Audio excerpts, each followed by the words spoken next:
દાખલા નંબર 39 એક ઘન પદાર્થ 1 સેમી ત્રિજ્યા ધરાવતા અર્ધગોલક ઉપર તેટલી ત્રિજ્યાવાળો શંકુ ગોઠવીને બનાવાયો છે। શંકુની ઊંચાઈ એ તેની ત્રિજ્યા જેટલી છે, તો આ ઘન પદાર્થનું ઘનફળ પાઈના ગુણિતમાં શોધો। ધ્યાન આપો ભાઈ। પહેલી લીટી શું કહે છે આપણને કે એક ઘન પદાર્થ 1 સેન્ટીમીટર ત્રિજ્યા ધરાવતા અર્ધગોલક ઉપર તેટલી જ ત્રિજ્યાવાળો શંકુ ગોઠવીને બનાવેલો છે।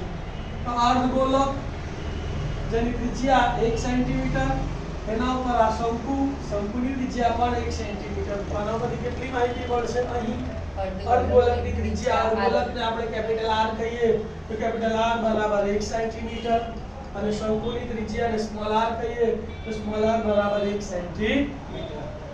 પછી આપણે કે શંકુની ઊંચાઈ તેની ત્રિજ્યા જેટલી છે, તો ત્રિજ્યા 1 છે, તો માટે શંકુની ઊંચાઈ h બરાબર 1 સેન્ટીમીટર। બધા નામ મળી ગયા? મળી ગયા। હવે આપણે એના સૂત્રો આવડવા જોઈએ। શંકુના ઘનફળનું સૂત્ર શું છે? 1/3 પાઈ r સ્ક્વેર h, અને અર્ધગોલકના ઘનફળનું સૂત્ર શું છે? બોલો।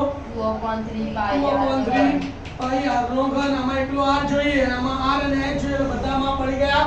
તો સીધું સૂત્ર કે ઘન પદાર્થનું ઘનફળ બરાબર અર્ધગોલકનું ઘનફળ વત્તા શંકુનું ઘનફળ।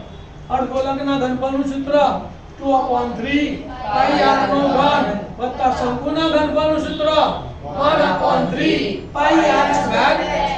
કિંમતો મૂકો, 2/3 ના 2/3 ગુણ્યા પાઈ સ્વરૂપમાં જવાબ લાવવાનો છે, એટલે પાઈ ના પાઈ, r નો ઘન એટલે ગુણ્યા 1 નો ઘન, વત્તા ના વત્તા 1/3 ગુણ્યા પાઈ ના પાઈ, r નો વર્ગ એટલે r 1 છે એટલે 1 નો વર્ગ, અને ગુણ્યા h પણ 1 છે એટલે ગુણ્યા 1। સાદરૂપ આપું 1 નો ઘન 1, 2 એકા 2, કૌંસમાં 2 પાઈ અને છેદમાં 3 તો 2 પાઈ upon 3 વત્તા 1 નો વર્ગ 1 એકા 1, 1 એકા 1 તો પાઈ એકા પાઈ, તો પાઈ છેદમાં 3। અપૂર્ણાંકોના સરવાળા કરવા હોય તો લસા લેવો પડે। છેદ કેવો છે? સરખો। તો અંશનો સરવાળો છેદ એનો એ 3 ના 3, 2 પાઈ વત્તા 1 પાઈ, 2 બટાકા વત્તા 1 બટાકા, કેટલા બટાકા થાય? 3 બટાકા થાય। તો 2 પાઈ વત્તા 1 પાઈ એટલે 3 પાઈ છેદમાં 3, 3 3 ઉડી ગયા, તો બચ્યું પાઈ, તો બરાબર પાઈ ઘન સેન્ટીમીટર।